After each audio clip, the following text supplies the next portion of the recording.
Welcome back to the next video. In today's video I will show you how to use column as well as row widgets to align items vertically and horizontally in Flutter.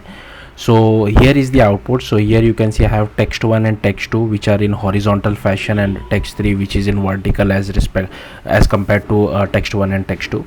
So firstly what I have done is that I have this home page widget, okay, and here I am using this column widget firstly because I want the items to be in column. Now inside column I have taken a row widget.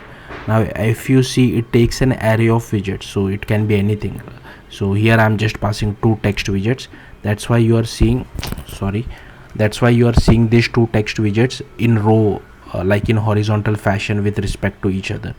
Now if you want the column widget, once we use the column widget, and if you see, the text 3 is outside the row widget, right? So the row widget ends over here, and the text 3 is inside the column widget but outside the row widget. That's why it is coming in the vertical way.